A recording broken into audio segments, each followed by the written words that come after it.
과거에 중국에서 결혼할 나이가 찬 한 아가씨가 있었습니다. 아가씨가 이제 결혼할 나이가 되어서 두 집안에서 청혼이 들어왔습니다.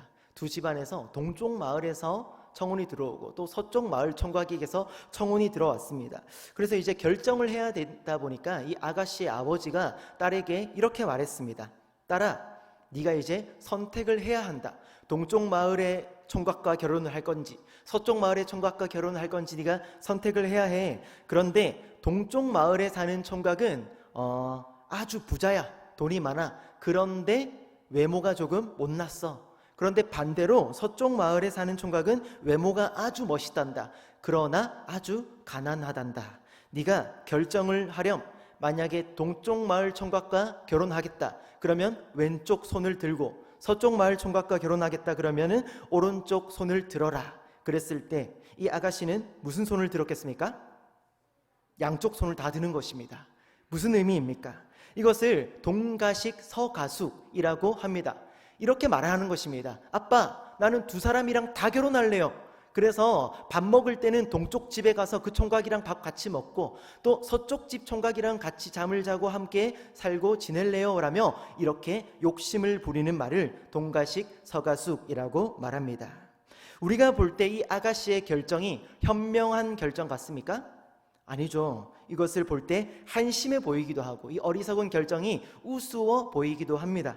그런데 우리가 볼 때 이 모습이 참 우스운 모습인데 우리의 신앙생활 속에서도 이와 같은 비슷한 모습이 나타나고 있지는 않은지 우리는 점검해 볼 수 있어야 한다는 것입니다. 오늘 본문에서는 이렇게 말합니다. 갈라디아서 5장 17절 함께 읽어보겠습니다. 육체의 소욕은 성령을 거스르고 성령은 육체를 거스르나니 이 둘이 서로 대적함으로 너희가 원하는 것을 하지 못하게 하려 함이니라. 아멘. 우리 안에는 두 가지가 살아서 역사하고 있습니다. 하나는 무엇이냐면 육체입니다. 육체의 욕심. 이 육체라는 것이 그냥 어떤 피부, 살, 신체 기관을 말하는 것이 아니라 원래 이전에 우리의 죄악된 본성, 타락했던 그 죄악을 짓고 싶어하는 죄의 욕구를 말하는 것입니다. 우리는 예수 그리스도의 피로 새로운 피조물로 거듭났습니다. 그런데 아직까지 우리는 완전한 단계에 주님의 재림의 때가 오지 않았기 때문에 우리 안에는 이 죄악된 본성과 죄를 지으려고 하는 타락한 본성이 꿈틀대고 있다라는 것입니다. 그런데 또 하나 반대로 우리 안에 살아서 역사하시는 분이 누구냐면 성령이십니다. 새로운 피조물로 거듭나면서 우리 안에 성령님이 임하셨습니다. 이걸 우리는 전문적인 말로 성령께서 내주하신다라고 말을 하는데 우리 안에 성령님이 임하셔서 우리를 영원히 떠나지 않으시고 우리와 함께 하시고 보호하시고 인도하신다라는 것입니다. 그리고 우리의 삶에서 성령께서 성령의 열매를 맺게 하신다라는 것을 말하고 있습니다. 그런데 오늘 본문에서 성경은 뭐라고 말하고 있습니까? 이 두 가지가 육체와 성령 두 가지가 서로 대적한다라고 표현하고 있습니다. 이 두 가지는 절대로 함께 할 수 없다는 것입니다. 육체의 욕심과 성령의 열매. 앞서 본 아가씨처럼 그러나 우리는 나는 육체도 선택할래. 그리고 성령도 선택할래. 나는 비록 구원을 받고 우리 안에 성령님이 계시지만 나는 육체의 욕심도 포기 못해 라며 두 가지를 다 잡으려고 하는 그러한 모습이 우리의 삶 가운데서도 나타나고 있지는 않은가 우리는 점검해 볼 수 있어야 한다는 것입니다. 그러나 성경은 분명히 말합니다.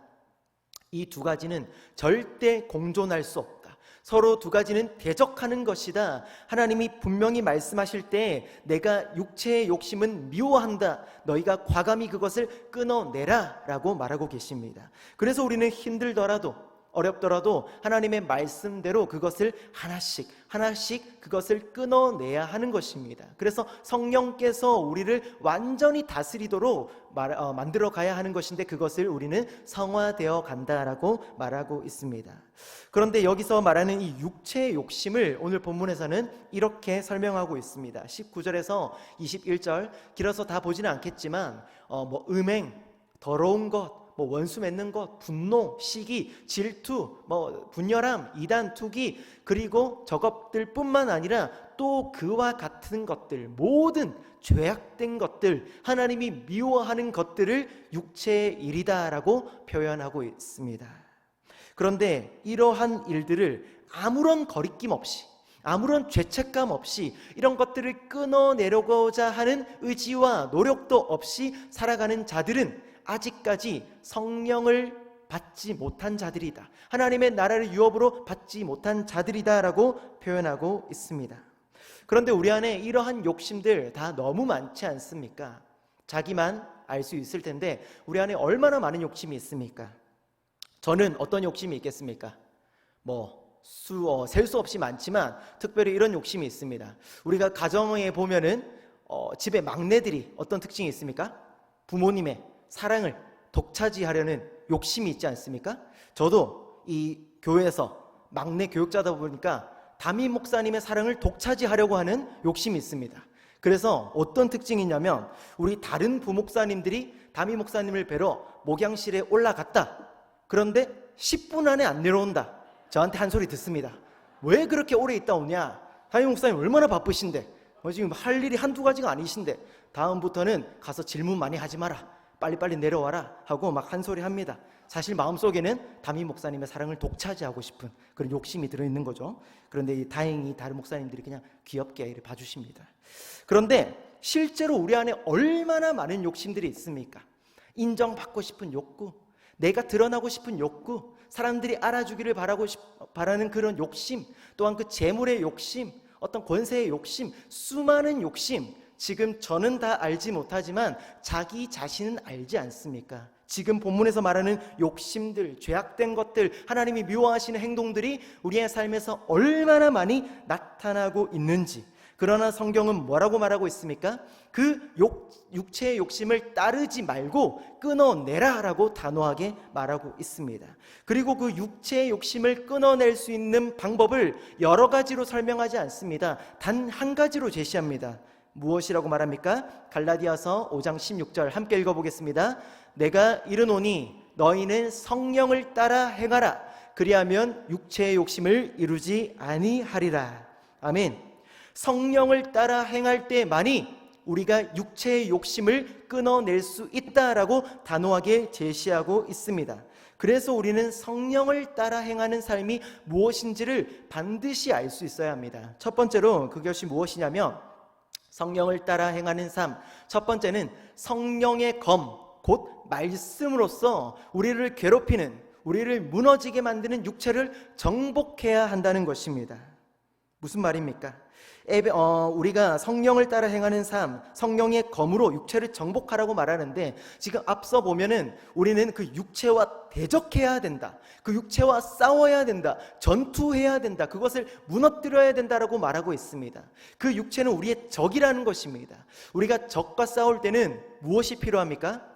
무기가 필요합니다. 검이 필요합니다. 그 무기, 검을 성경에서는 이렇게 표현합니다. 에베소서 6장 17절, 성령의 검, 곧 하나님의 말씀을 가지라.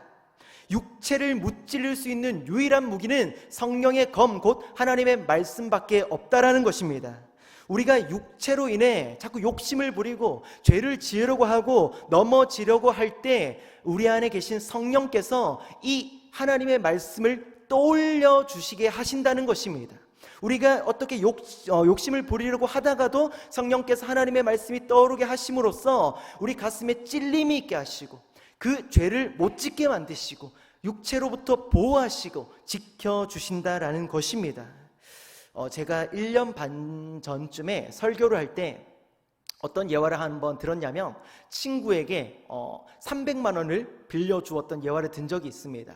그 친구가 정말 저에게는 미운 친구였는데 저를 교회 다닌다는 이유로 조롱하고 친구들 앞에서 정말 이렇게 자존심 상하게 하고 멸시하고 그런, 연락도 안 하는 친구였는데 돈이 필요하다고 연락을 했을 때 그때 뭔가 좀 용서하는 마음으로 그 친구를 베푸는 긍휼의 마음으로 돈을 빌려주었다라고 간증을 한 적이 있습니다.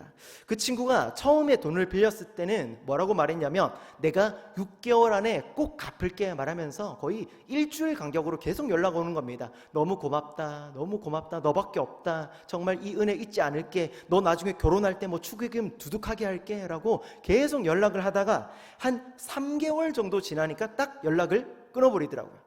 그래서 저는 그냥 기다렸습니다. 그래 기다렸는데 분명히 6개월 안에 돈을 갚아준다고 했는데 6개월이 지나고 9개월이 지나고 1년이 지나도 감감무소식인 겁니다.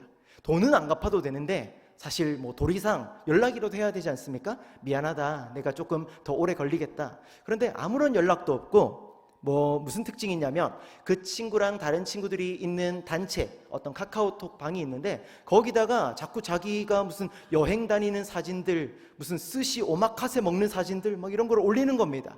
제가 그래서 그걸 보다가 조금 저도 그냥 참을까 말까 하다가 연락을 했습니다. 친구야 잘 지내지? 사진 보니까 잘 지내는 것 같아서 보기 좋더라 하고 그냥 단도직입적으로 말했습니다. 혹시 돈 언제 줄 거야? 라고 말을 했습니다. 그런데 친구의 반응이 어땠겠습니까? 아 맞다, 깜빡했다, 미안하다, 이렇게 할 줄 알았는데 완전히 까칠하게 나오는 겁니다. 아 나도 지금 돈 없다, 한 달에 이자만 170만 원 갖고 있다, 지금 상환금이 얼마인 줄 아냐고, 지금 나도 힘들다, 아직 당분간 못 갚는다 라고 단호하게 까칠하게 대하는 겁니다. 그때 어떻게 했습니까? 자아가 막 올라와서 너무 분노가 나는 겁니다. 아니 내가 당장 갚으라는 게 아니라 사실 미안해하는 마음이나 고마워하는 마음이라도 가져야 하는데 까칠하게 하는 마음을 이렇게 태도를 하길래 화를 내려고 했습니다. 아니 지금 뭐하는 태도냐, 솔직하게 말해서는 뭐하는 짓이냐라고 화를 내려고 하는데 순간 카톡으로 이렇게 대화를 하고 있었는데 하나님이 딱 그 순간 타이밍에 한 가지 말씀이 떠오르게 하셨습니다. 이 말씀입니다. 누구든지 자기를 높이는 자는 낮아지고 누구든지 자기를 낮추는 자는 높아지리라. 정말 이상한 타이밍에 화가 나 죽겠는데 갑자기 이 말씀을 제 가슴속에 떠오르게 하시는 겁니다. 한순간의 말씀을 저를 완전히 낮춰버리는 겁니다. 제 마음속에 어떤 마음이 있었습니까? 이 친구에게 인정받고 싶은 욕심이 있었습니다. 내가 이렇게까지 훌륭한 일을 했는데, 내가 너를 얼마나 미워했는데 돈까지 빌려주고 지금 기다려줬는데 인정을 안 해줘? 이놈 정말 괘씸한 애라고 이런 마음이 있었는데 한순간에 사람에게 인정받으려고 하는 너의 욕구를 끊어내라 라고 말씀하시는 겁니다. 그래서 친구랑 그냥 대화를 마무리했습니다. 알겠다, 나중에 그냥 돈 생기면 갚아줘 라고 하고 연락을 안 하다가 최근에 한 1년 6개월 만에 돈을 받았습니다. 돈을 받았는데 또 어떤 마음이 들었겠습니까? 돈을 보냈다 하고 카톡이 오길래 확인을 했는데 솔직히 제 마음속에는 이자를 보낼 줄 알았습니다. 300만 원 빌려주고 지금 1년 반을 기다렸는데 요즘 금리가 얼마나 높은데 은행에만 놔둬도 이게 한 10만 원 됩니까? 그래서 한 310만 원 보냈겠지 했는데 정확하게 300만 원을 보낸 거 보고 이 친구는 나한테 전혀 고마운 마음이 없는가라고 또 이 욕심을 부리다가 하나님 앞에 한 대 얻어맞았습니다. 그런데 우리의 마음속에 계속 이렇게 못난 모습들, 막 인정받고 싶은 욕심들, 제 안에도 제가 이런 단편적인 부분만 말한 거지 얼마나 추악한 모습과 제약된 욕심이 얼마나 많은지 아십니까? 그런데 이게 저만의 얘기는 아니지 않겠습니까? 우리들 가운데 얼마나 이런 하나님 보실 때 가슴 아파하실 모습들이 많이 있습니까? 그러나 저에게는 어떤 다른 점이 있었습니까? 저는 비록 연약해서 너무나도 이렇게 죄악된 욕심이 자꾸 올라오고 넘어지고 화를 내려고 하고 인정받으려고 하지만 이런 연약한 나를 성령의 검인 말씀이 떠오르게 하셔서 나를 복종시켜 주신다는 것입니다. 성령을 따라 행하게 살아가게 하신다는 것입니다. 나의 육체의 욕심을 꺾어버려 주시게 하신다는 것입니다. 그것이 우리와 성령을 따르지 않는 자의 다른 삶인 것입니다. 그래서 우리가 무엇을 해야 합니까? 말씀을 알아야 하는 것입니다. 날마다 말씀을 묵상해야 하고 우리의 가슴 속에 말씀이 들어 있어야 하는 것입니다. 우리가 적재적소에 성령께서 이렇게 말씀으로 우리를 깨닫게 하시는데 정작 말씀이 우리 안에 있지 않다면 별로 아는 말씀이 없다면 성령께서 무슨 방법으로 우리에게 말할 말씀을 하시겠습니까? 그래서 우리가 주야로 말씀을 묵상하고 설교를 듣고 그 말씀을 우리의 마음속에 가슴팍에 새겨 넣는 것입니다. 사랑하는 여러분, 성령의 검, 곧 하나님의 말씀이 여러분의 가슴속에 충만하게 되시기를 축복합니다. 그로 인해 여러분이 육체의 욕심으로 계속해서 무너지려고 할 때 그 순간마다 성령께서 성령의 검으로 여러분의 육체를 정복시켜 주시는 승리의 삶이 되시기를 주님의 이름으로 간절히 축복합니다. 성령을 따르는 삶, 두 번째는 무엇입니까? 성령 충만을 구하는 기도를 하라는 것입니다. 성령을 따라 행하는 삶 두 번째를 바라볼 때 지금 에베소서 5장 18절을 보면 우리에게 이렇게 말합니다. 오직 성령으로 충만함을 받으라. 예수님을 믿고 구원받아 성령이 우리 안에 이미 임하셨습니다. 그런데 왜 또 성령으로 충만함을 받으라 말하고 있는 것입니까? 이미 임하셔서 내 안에 계신 성령님께서 아무런 영향력을 발휘하시지 못하도록 우리가 내버려 두는 것이 아니라 성령께 우리의 모든 주권을 내어드려서 성령께서 우리의 삶을 다스리시고 통치하시고 이끌어 가시도록 우리의 삶을 내어 맡겨 드리라는 것입니다. 그것이 바로 성령의 충만함을 구하는 삶인 것입니다. 고린도전서 3장 17절 이렇게 말합니다. 너희는 너희가 하나님의 성전인 것과 하나님이 성령이 너희 안에 계시는 것을 알지 못하느냐? 하나님의 성령이 우리 안에 계시는데 우리는 계속해서 이것을 까먹습니다. 잊어버립니다. 기억하려고 하지 않습니다. 그래서 성령께서 내 삶의 주인이 되셔야 하는데 내가 내 삶의 주인이 되어 육체의 욕심을 따라 살아가고 있다는 것입니다. 그러나 우리는 반드시 기억해야 합니다.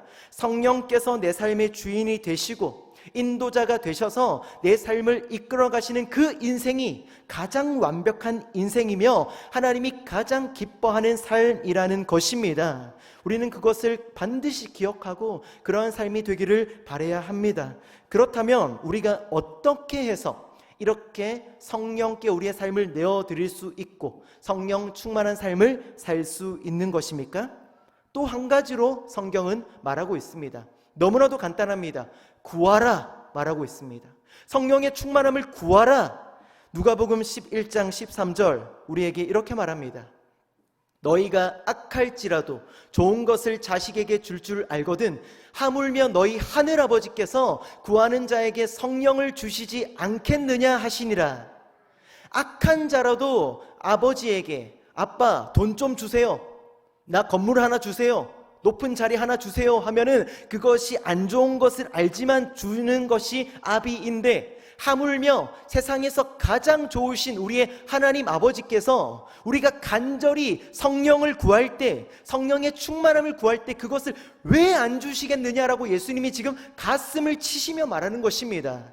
우리 얼마나 하나님 앞에 많은 것을 구하며 살아가고 있습니까? 하나님 재물 좀 주시옵소서, 우리의 자녀 성공하게 해주시옵소서, 대학에 붙게 해주시고 우리 안에 정말 이 해결되지 않는 문제들 해결하게 해주시고 건강을 주시고 많은 것들을 이루어 주시옵소서 날마다 눈물로 구하며 살아가고 있지 않습니까? 물론 좋은 것이지만 우리의 마음을 들여다볼 때, 우리의 기도의 내용을 들여다볼 때 솔직한 말로 성령의 충만함을 구하는 기도가 지금 되어지고 있으십니까? 하나님 말씀하십니다. 아버지께서 성령의 충만함을 구할 때 왜 주시지 않겠느냐? 저와 여러분이 간절한 마음으로 주님 앞에 성령의 충만함을 구하며 나아가실 때 그 기도가 응답되는 역사가 있을 줄 믿습니다. 우리가 그러한 기도를 주님 앞에 날마다 하며 나아가야 한다는 것입니다. 이렇게 성령의 검으로 날마다 육체를 쳐서 정복시키고 성령께서 충만히 우리를 다스리도록 간절히 구하며 나아갈 때 우리 안에 무엇이 나타나는 것입니까? 그때야 비로소 육체의 욕심이 하나씩 사라지게 되고 성령의 열매가 하나씩 맺어지게 된다라는 것입니다. 갈라디아서 5장 22절에서 23절 함께 읽어보겠습니다. 오직 성령의 열매는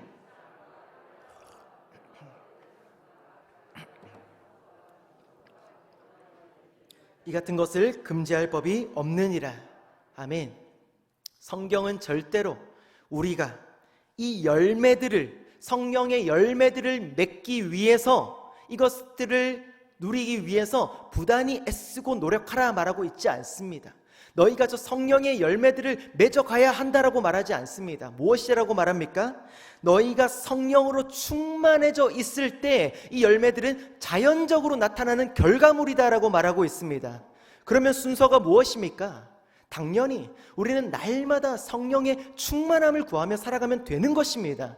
성령이 우리의 삶을 다스리시고 이끄시고 역사하시도록 우리를 쳐서 복종시키고 우리의 삶을 내어드리는 것이 우리의 먼저 이루어져야 한다라는 것입니다. 마지막으로 성령을 따라 행하는 삶 무엇입니까? 포기하지 말고 계속 도전하라는 것입니다. 우리는 성령을 따라 행하는 삶을 살아가다가도 계속해서 낙심하게 됩니다. 이유가 무엇입니까? 한동안은 내가 좀 거룩해져 있는 것 같고 성령을 따라 잘 살아져 가고 있는 것 같고 율법을 따라 잘 살아가고 있는 것 같다가도 한순간에 육체의 욕심에 무너지고 죄를 짓고 막 분노하고 하나님이 미워하시는 삶을 반복하는 자신을 보면서 낙심하고 포기하고 주저앉게 됩니다. 그러다가 그냥 나는 이것밖에 안 돼, 나는 이런 놈이야 라며 그냥 성령을 따르는 행하는 삶을 포기하고 그냥 육체를 따르며 살게 된다는 것입니다. 그러나 성경은 오늘 우리에게 이렇게 도전하고 있습니다. 갈라디아서 6장 8절에서 9절, 자기의 육체를 위하여 심는 자는 육체로부터 썩어질 것을 거두고 성령을 위하여 심는 자는 성령으로부터 영생을 거두리라. 9절 함께 읽겠습니다. 우리가 선을 행하되 낙심하지 말지니 포기하지 아니하면 때가 이름에 거두리라. 아멘. 육체의 욕심을 위하여 살아가는 사람은 어리석은 사람이다, 썩어져서 다 사라져버릴 것에 투자하는 어리석은 사람이다 라며 9절에서 또 무엇라고 말하고 있습니까? 잘 안 되더라도, 넘어지더라도, 또 육체 가운데 우리가 굴복하더라도 포기하지 마라, 낙심하지 마라. 때가 이르면 그것을 거둘 때가 올 것이다 라고 말하고 있다라는 것입니다. 열매라는 것이 한순간에 맺어지는 것이 아니지 않습니까? 성령의 열매, 우리가 날마다 노력하는데 왜 사랑이 나타나지 않을까? 왜 이렇게 온유가 부족할까? 왜 다른 사람들과 화평하게 지내지 못할까? 충성하지 못할까? 절제가 없을까? 낙심하고 그것을 포기하지 말라는 것입니다. 계속 성령을 붙잡고 의지하고 믿음으로 언젠가는 때가 이르고 열매가 맺을 것이라는 믿음의 확신을 가지고 계속해서 나아갈 때, 때가 이르면 우리의 삶에서 이 열매들이 풍성하게 나타나는 때가 이를 것이다 라고 말씀해 주시는 것입니다. 저희 친형님이 터키에서 살아가고 있는지 지금 한 10년째가 되고 있습니다. 거기에 정착해서 살아가고 있는데 어떤 특징이 있냐면 처음에 한 1년차, 2년차 때는 적응을 하지 못했습니다. 이제 자기는 터키에서 평생 살아갈 자로 취직을 했기 때문에 적응을 해야 되는데 한 1, 2년 동안은 적응을 못했습니다. 음식에도 적응을 못하고 그 사람들의 어떤 문화에도 적응 못하고 그 사람들의 성격에도 적응을 못하고 많은 부분에 적응을 못했습니다. 언어에도 적응을 못하고 그러다 보니까 어떤 습관이 나타납니까? 그냥 편한 대로 거기에 가서도 한국 음식을 찾게 되고 거기에 가서도 한국인들이랑만 대화를 하게 되고 거기에서도 그냥 한국 드라마만 보게 되고 어떤 한국인으로서의 그냥 삶만 유지하게 되는 것입니다. 그러다 보니 어떤 그 터키인의 그런 모습으로 거듭나는 변화가 있었겠습니까? 나타나지 않는 것입니다. 시간이 지나도 계속해서 터키 음식은 부대끼고 시간이 지나도 이 터키어는 늘어나지 않고 그것을 1년차, 2년차 되면서 깨닫는 것입니다. 내가 처음에는 이곳이 어색하고 적응이 안 되더라도 점차 여기에 적응하기 위해서 부단히 노력하고 애를 써야 하는구나. 그 이후로 날마다 터키 음식을 먹고 일부러 터키 사람들이랑 대화를 하고 문화를 어울리고 하다 보니까 10년이 지난 지금은 오히려 터키 음식이 더 맛있다고 말을 합니다. 그리고 이 좀 이기적인 막 분노하는 한국 사람들보다 터키 사람들이랑 교제하는 것이 더 좋다라고 우스갯소리로 말하기도 합니다. 그리고 터키의 문화가 더 재밌다라고 말을 하고 있기도 합니다. 무엇을 말하는 것입니까?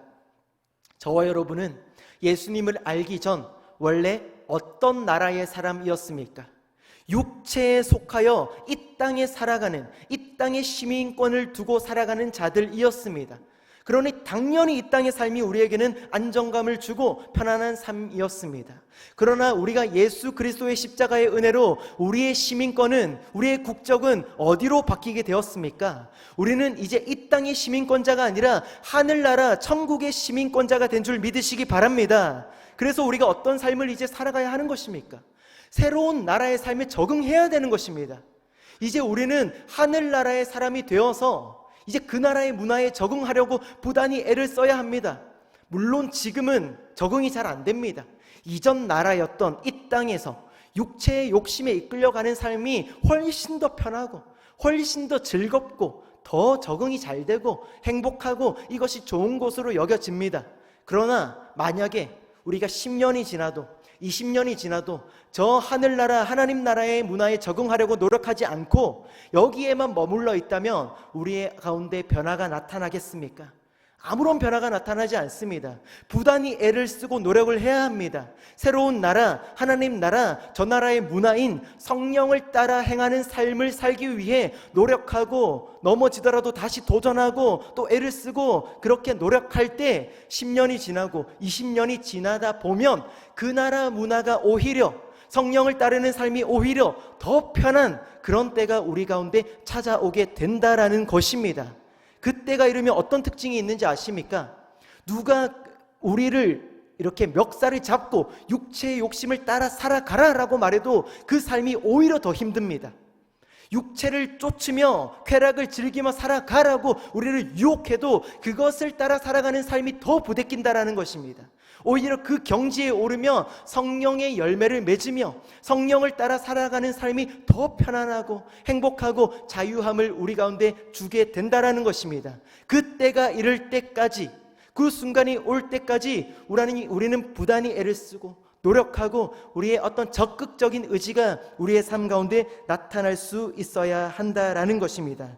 사랑하는 여러분, 여러분의 삶 가운데 매일매일 이 성령의 검인 말씀으로 항상 무장하시고 또한 날마다 성령의 충만함을 간절히 구하시고 또한 이 성령님께 내어드려서 하늘나라 새로운 나라에 우리가 적응할 수 있도록 부단히 노력하는, 부단히 애쓰는 그런 노력이 있을 때 여러분의 삶이 하늘나라에 적응이 되어서 오히려 성령을 따르는 삶이 더 편안한 성령의 열매가 풍성히 맺게 되어지는 그때가 올 줄 믿습니다. 그러한 삶이 여러분의 삶이 되시기를 주님의 이름으로 축복합니다. 말씀을 맺겠습니다.